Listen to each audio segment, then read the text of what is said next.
Ассаляму алейкум, дорогие братья и сестры. Приветствую вас сегодня на канале Духовного управления мусульман Кыргызстана. Меня зовут Саимак Мусаев. Сегодня я стану ведущим в нашей программе, где мы обсудим очень важную и актуальную на данный момент тему. Это финансирование по исламским принципам, по договору Мурабаха, также Мудараба. Эта тема очень актуальная на данный момент и набирает популярность не только во всем мире, но и в Кыргызстане. Для того, чтобы лучше раскрыть эту тему, сегодня у нас в студии присутствуют наши гости, эксперты. Первый эксперт — это Рафаил Аджи Татиков, сотрудник отдела Фетвы Духовного управления мусульман Кыргызстана. Добро пожаловать в студию. Также у нас присутствует сотрудник, представитель открытого акционерного общества Айылбанк, заместитель директора департамента «Исламское окно» Касымбек Улу Кубаншбек. Салям алейкум. Алейкум ассалам. Рад, что нашли время, чтобы принять участие в нашей дискуссии. Что ж, приступим сразу к следующему вопросу. Как только большинство кыргызстанцев узнают о данной теме, у них появляется очень множество вопросов. Один из таких вопросов — это особенности получения договора Мурабаха. Какие условия, так скажем, и чем отличается в целом от традиционных методов кредитования? Думаю, Кубаншбек Байке может нам подробно рассказать об этом. Отличительной чертой исламского финансирования это отличается тем, что по договору Мурабаха мы должны указать цену покупки товара, скажем, мобильного телефона, для примера. Мы должны указать стоимость цены товара и наценку банка, то есть прибыль банка. Договор Мурабаха — это договор купли-продажи товара в рассрочку с отсрочкой платежа. Например, мы покупаем по заявке клиента телефон, скажем, за 100 тысяч, и сразу указываем, для примера, это, грубо говоря, наценка банка 10 тысяч сомов за 1 год. И клиент ежемесячно погашает определенную сумму взносы по договору Мурабаха. В течение 1 года он оплачивает 100 тысяч сомов, и наценку банка, для примера, 10 тысяч сомов, 110 тысяч сомов, постепенно, ежемесячно он погашает. Особенность вот в этом.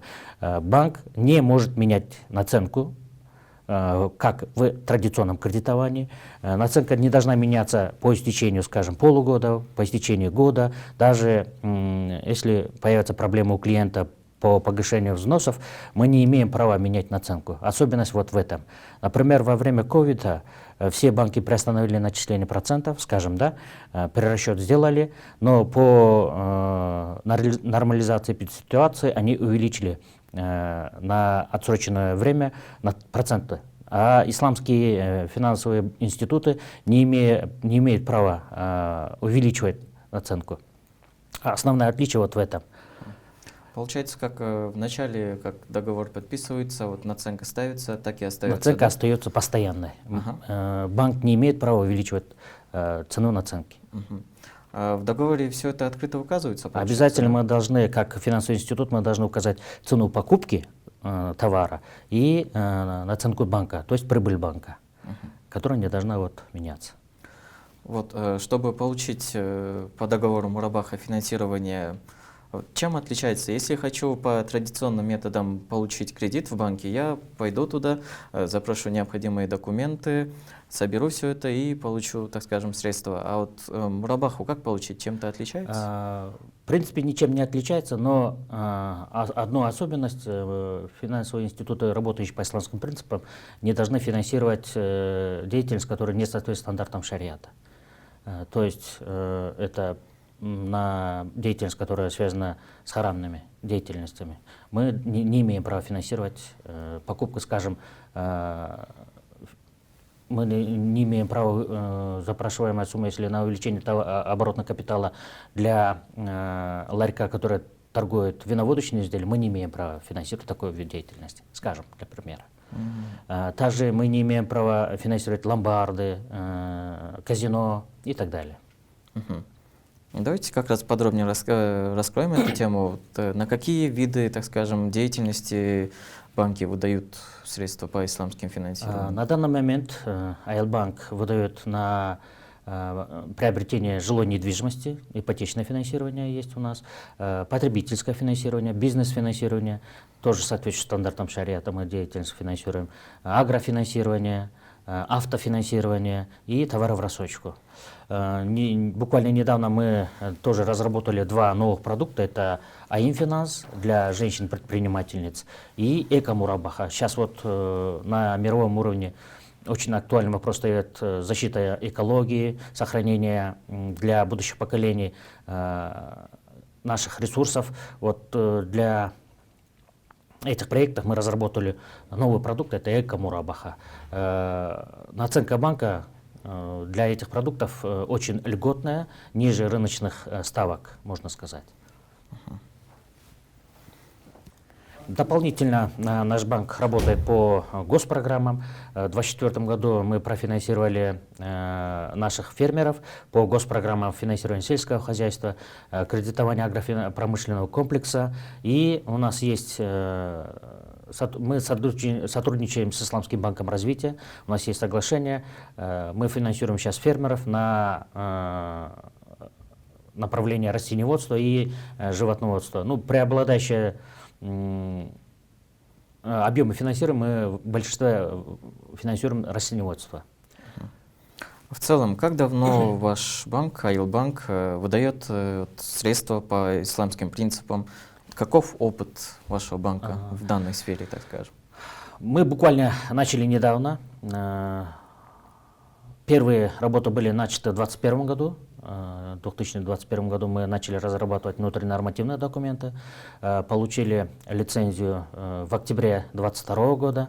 В 2023 году в апреле мы начали тестовые выдачи, обкатали нашу базу, программное обеспечение, автоматизированную банковскую систему.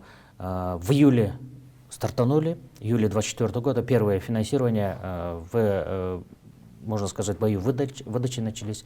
И на сегодняшний день у нас портфель финансирования составляет более 1 600 000 000 сомов по исламским принципам финансирования. Кубанычбек Мырза, можете вот подробнее рассказать, вот если я захочу, к примеру, условно получить 100 тысяч традиционным методом в банке и 100 тысяч по исламским принципам по договору Мурабаха, вот чем будет отличаться платежи, проценты, может как-то, какие особенности? Ну, основной отличительной чертой является при традиционном кредитовании банк вам выдает деньги на руки. А при исламском финансировании по договору Мурабаха мы не имеем права выдавать наличность, мы должны купить телефон, то есть мы сразу перечисляем деньги поставщику, покупаем телефон, потом составляем договор с клиентом, договор Мурабаха и передаем товар уже. С наценкой банка мы должны сразу, как и в прошлый раз я вам ранее говорил, мы должны указать цену покупки телефона, скажем, плюс наценка банка, указываем срок, на который запросил клиент, и ежемесячные взносы, основные вот отличия вот такие. То есть клиент напрямую, так скажем, деньги не получает, да? Деньги не получает. Мы поставщику отправляем, покупаем товар, сажаем на свой баланс, и только после этого имеем право составлять договор Мурабах. А ежемесячные платежи как-то отличаются? Ежемесячные платежи практически не отличаются, но при пролонгации, скажем, при форс-мажорных обстоятельствах мы не имеем права увеличивать цену наценки. А при традиционном кредитовании, при просрочке, при пролонгации обязательно до начисления делается, меняется процентная ставка и так далее. Также можно сказать, что если у клиента возникли проблемы или он просто не погашает, начисляются штрафы определенные и при исламском финансировании, а при традиционном начисляется пеня. У нас начисляются штрафы, но этот штраф не идет в доход банка. Мы обязательно перечислять должны на благотворительность. Вот как бы отличие, основное отличие вот такие вот. Еще кроме Мурабахи, по исламским принципам можно получить финансирование по договору Мудараба, да? Да, можно получить инвестиционное финансирование. Да, его аналогом является вот депозит стандартный, да, вот традиционный в банке. Отличительной чертой продукта Мудараба, по договору Мудараба мы можем профинансировать клиента, но и можем принимать депозиты. Можно сразу две операции сделать по одному договору. первом случае банк выступает как бы инвестором, а во втором случае клиент выступает инвестором, а банк принимает депозит на определенных условиях. Мы принимаем депозит по договору Мудараба, мы можем профинансировать другого клиента по договору Мудараба или по договору Мурабаха. При этом я слышал то, что зачисленные средства клиента вот по Мударабе дальше используются тоже, так скажем, согласно исламским принципам, да? Обязательно, обязательное условие. Мы принимаем депозиты по договору Мудараба. Мы сразу должны прописать в самом договоре, куда на какой период получаем, на каких условиях получаем, какая прибыль будет получаться клиентам, начисляться клиенту, да, и на какие цели мы должны направлять эти ресурсы. Обязательное условие, мы должны направлять эти ресурсы на те цели, которые соответствуют стандартам шариата. В целом, на данный момент, как развиваются принципы финансирования по исламским принципам в Кыргызстане? Как думаете? Ну, изначально исламское финансирование в нашей стране началось в 2006 году. Первым банком, который сразу же перешел в исламский банк, это был Эко-Исламик банк в 2006 году. И на сегодняшний день они работают. Это первый исламский банк, чисто исламский банк. А другие банки, Бакай банк начал в 2018 году с открытия исламского окна. То есть у них есть и традиционная часть, и исламское окно тоже есть. После этого М-банк, коммерческий банк Кыргызстана, тоже начал в этом направлении работать. У них тоже есть исламское окно. Потом Эльдинг банк, и мы последний вот открыли тоже исламское финансирование. Исламское окно в 2022 году. На сегодняшний день общий портфель финансирования порядка 7 миллиардов сомов. Из них вот 1,5 миллиарда, 1,6 уже наши ресурсы. Это примерно сколько клиентов получается? На данный момент 1130 клиентов, наши клиенты получили исламские финансы. При этом есть темп развития? Увеличивается ли количество? По сравнению с прошлым годом рост очень хороший. В 2024 году прирост очень хороший. Мы увеличили портфель на 1,3 миллиарда сомов за один год. Это очень хороший рост по сравнению с другими направлениями. Рафаил Мурза, можете тогда рассказать, как развивается финансирование по исламским принципам в целом у нас в СНГ? Только ли у нас такая картина наблюдается, то что темп роста хороший, может в других странах тоже такое есть? В СНГ тоже сейчас интерес большой вообще, как вот говорят, да, осознание исламской принадлежности, да, после 70-х, 80-х годов сильно пошло, и после этого больше стало религиозных практикующих мусульман. Поэтому в наше время идет очень большой интерес к исламским финансам. Да, с технической точки зрения, как это осуществляется в разных странах, наверное, эксперты лучше ответят. А с точки зрения интереса, то интерес к исламским финансам большой не только в странах СНГ, по всему миру. По всему миру с каждым годом увеличиваются объемы финансирования.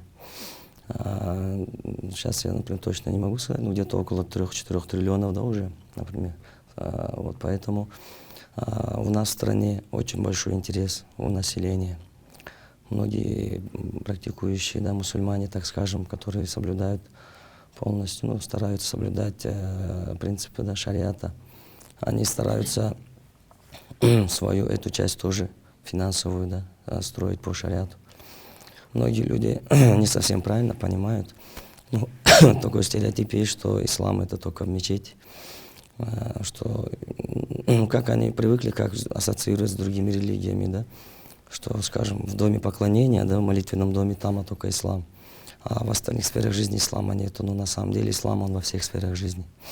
Он в семейной сфере есть, в сфере бизнеса есть, в сфере поклонения есть, да, поэтому эту часть тоже мусульмане хотят строить в соответствии с принципами шариата. И так как идет сейчас в наше время тоже большой рост мусульман. Мусульмане, так скажем, осознанность приходит, да, что я мусульманин. что мне надо соблюдать тоже принцип шариата. Многие во всем мире ислам принимают. Поэтому рост интереса к исламскому финансированию не только у простого народа, но даже у, скажем, экономической элиты тоже есть. Эксперты очень большое внимание обращают, так как в 2008 году во время кризиса именно исламское финансирование показало устойчивость, да, эффективность. Ну, хотя, как бы, многие говорят, что потому что оно было маленькое, поэтому. Но если мы вот так возьмем, то сама структура и принципы, да, фундаментально, на котором основано исламское финансирование, она, то есть по своей структуре, она устойчива к кризисам. Поэтому интерес не только со стороны простого населения, но и со стороны вообще мировой экономической элиты к исламским финансам тоже большой на наше время. И поэтому в странах СНГ, я насколько знаю, уже рассматривается, чтобы у нас, например, есть разрешение, да, открывать исламские банки, исламские окна, да, в традиционных банках. Сейчас, например, в России тоже рассматривается. Я не знаю, на каком этапе. Во многих странах, я слышал, сейчас в Узбекистане будут открываться банки. Будет ИБР, Исламский банк развития, финансировать, да. Вот поэтому тенденция очень хорошая. И интерес к исламским финансам очень большой со стороны населения и со стороны экономистов тоже. Вот с ростом интереса вот все больше и больше людей охватывают данный продукт, так скажем. И при этом у многих возникает вопрос, я сам немало слышал, у многих мусульман, наших братьев, вызывает сомнение правильность вот данного продукта, так скажем, исламского финансирования. Как вы думаете, они правы ли в этом? Действительно ли финансирование таким способом соответствует принципам шариата? Ну, понимаете, здесь есть несколько аспектов, которые вызывают сомнения у людей. Первый аспект — это неосведомленность. У нас люди в плане религии в общем, как бы грамотность на невысоком уровне. А то, что говорить про экономическую часть, то там тоже еще, можно сказать, еще ниже, да. Поэтому многие просто не осведомлены, какой продукт предлагают исламские банки. И в целом финансирование. Это, как бы можно сказать, первый, да, фактор. Есть такой фактор еще, что непрозрачность, да, но имеется в виду, например, у нас же только развивается, как бы идет становление на уровне развития, поэтому, например, у нас есть в банках шариатские советы, да. Сейчас, например, Нацбанк предложил, насколько я знаю, открывать внутренний контроль, внутренний аудит. Внешнего аудита именно по исламским финансам у нас в стране как такового, я, насколько знаю, одна компания делает, но именно такого качественного аудита сейчас пока у нас не могут предложить, я насколько знаю, именно внешний аудит, который будет проверять и давать свое заключение, да, как бы третье лицо, насколько банк соблюдает. В самих исламских принципах, которые разработала организация международная, которая разрабатывает шариатские стандарты, стандарты бухучета, стандарты там, финансирования и так далее. Так, эта организация разработала шариатские стандарты, сейчас на данный момент 62 стандарта. Вот сейчас последний Сукук у них вышел, уже более подробно, да, до этого был, но они более подробно его расписали. Вот, и в этих стандартах, так как это международный, весь мир работает, во всем мире все исламские банки, они работают по этим стандартам. Поэтому, то есть она, можно так сказать, организация, которая именно по шариатским стандартам выпускает, единственная. Вот, и поэтому в этих стандартах нет никакого такого сомнений, просто надо их изучить, каждый человек должен изучить это. Другое дело, насколько эти стандарты соблюдаются, за это уже руководство банка несет ответственность. Потому что в стандартах тоже написано, что именно руководство банка, да, совет директоров, управляющие, они несут непосредственную ответственность, даже не шариатский совет. Шариатский совет, он, то есть не прямой, а прямая ответственность на руководстве банка, как эти шариатские стандарты соблюдаются. И для этого они должны как бы все механизмы, которые предоставляются, они должны использовать, чтобы завоевать доверие людей, чтобы люди... Ну и, конечно, в этом направлении надо вести, так скажем, просветительскую такую деятельность, да, чтобы люди, они понимали, как, например, вот, финансовая грамотность, да, сейчас тренд идет. Но что такое финансовая грамотность? Это просто, да, свою... Человек то, что зарабатывает, и куда он это тратит, как он это тратит, да, вот это просто контролировать, да, вот, свои, так скажем, в рамках своего семейного бюджета и лично своего бюджета, там, активы, пассивы знать, да, и куда, какие расходы.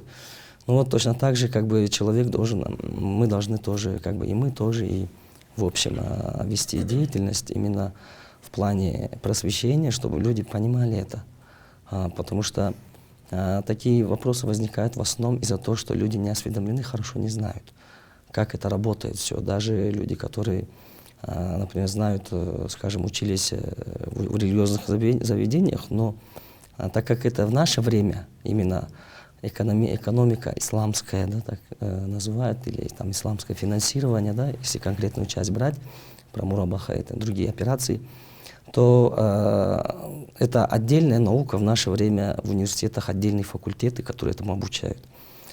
Поэтому то, что как бы преподают в религиозных заведениях, это как бы основа, фундамент, да? Но именно в наше время, как экономика, она как двигается, какие экономические схемы, системы, и вообще, как это все выглядит, да? Как операции, они осуществляются, как это происходит на бумаге, как это происходит в реалиях, то люди, даже, ну, как бы, религиозные люди, они это не знают, ну, плохо осведомлены. Поэтому, наверное, скорее всего, больше всего то, что слабая осведомленность, и, может быть, прозрачность надо увеличивать, и в этом направлении вести, как бы, просвещение, и тогда, я думаю, люди будут понимать. Ну, во всем мире сейчас к этому претензий нет. Да, есть определенные разногласия среди ученых, но в наше время уже, в принципе, как бы это на второй план ушло, потому что это очень актуальная тема, и уже в ней разногласий практически не осталось. Вы сказали, больше прозрачности нужно обеспечивать именно в финансовом плане, да, имеете в виду банк? Ну, в плане аудита, да, что вот, например, как операции осуществляются, да, соблюдается ли принципы шариата, да, все проблема в этом же, то есть насколько мы соблюдаем, например, есть там стандарт мурабаха, да, но мурабаха это же там он один стандарт сам, да, но он сопряжен, то есть он связан с другими стандартами непосредственно, там, стандарт залога мурабаха применяется, там, стандарт поручительства применяется, там стандарт получить во владение, да, вот это, то есть, который стандарт, они применяются комплексно, поэтому вот это просто, если все правильно соблюдается, за этим идет хороший контроль, что это все соблюдается, и тогда у людей доверие тоже будет. Понимаете, да? Куанышбек Мырза, можете тогда подробнее рассказать, как вот в Аил-банке состоит дело с прозрачностью? Я знаю, у вас также есть шариатский совет, да, который также контролирует все эти вопросы, чтобы все финансовая часть соответствовала шариату. Да, у нас в банке есть шариатский совет, который работает с 2022 года. Все наши внутренние нормативные документы мы получаем одобрение от шариатского совета. У нас 3 члена шариатского совета. Все они имеют хорошее образование. 2 наших члена закончили Аль-Асхар, 3 закончил Саудовская Аравия, учебное заведение, именно по религии. Они дают свои экспертное заключение по каждому продукту, по каждому внутреннему нормативному документу, и после этого только мы утверждаем выносим на утверждение руководства банка. В плане аудита у нас есть внутренний аудит, тоже, как Устаз сказал, планируем открыть отдел шариатского контроля, и ежегодно мы проходим внешний аудит. То есть в этом плане работа ведется. Все наши нормативные документы мы считаем, что соответствуют стандартам шариата, так как мы получили заключение экспертов в области шариата. Как видите, тема довольно интересная, очень много людей, плюс охват с каждым годом растет, так скажем, те, кто хочет продуктом данным воспользоваться. Каковы дальше перспективы развития Куда дальше может стремиться вот исламское окно, к примеру, в Айлбанке? Дальнейшие планы развития, так скажем. Ну, ближайшие планы, можно уже сказать, утверждены руководством плана на текущий год, 2025 год. Нам поставлена задача достичь портфеля финансирования в размере 3,5 миллиарда.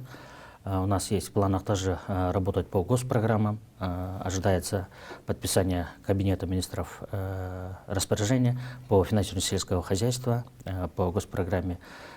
Продолжается реализация программы кредитования агропромышленного комплекса. Мы тоже планируем в этом направлении работать. Идет работа с Исламским банком развития. На данный момент мы освоили по одному проекту $1 миллион. Ожидается поступление по другому уже проекту механизация сельского хозяйства Кыргызской республики. Там уже будет существенная сумма. Мы планируем купить сельскохозяйственную технику и передавать по договору Мурабаха нашим клиентам. Там уже более 2 миллиардов сомов проект рассчитан. Условия тоже льготные, ниже рынка. Вот в этом направлении планируется. Потом планируем внедрить новые продукты, исламские продукты. Очень много продуктов, но, опять же таки, нам нужно и самим обучаться, и обучать наших клиентов. Как Устаз сказал, финансовую грамотность населения мы должны повышать. А в целом новые продукты еще вводятся, значит, да, получается? Да, будут вводиться? Мы планируем в этом году внедрить продукт Иджара, Иджара Мутахия Битаблик, Иджара сервис. Ну, сейчас ведутся работы. Надеюсь, к середине года мы запустим данный продукт. А вот клиенты вашего банка, они запрашивают, чтобы новые какие-то продукты Конечно. вводили, да? Запрашивают Иджару, мы ведем в этом направлении работу. Интерес, значит, есть. Да, вот буквально с января мы запустили привлечение депозитов по договору Мудараба тоже.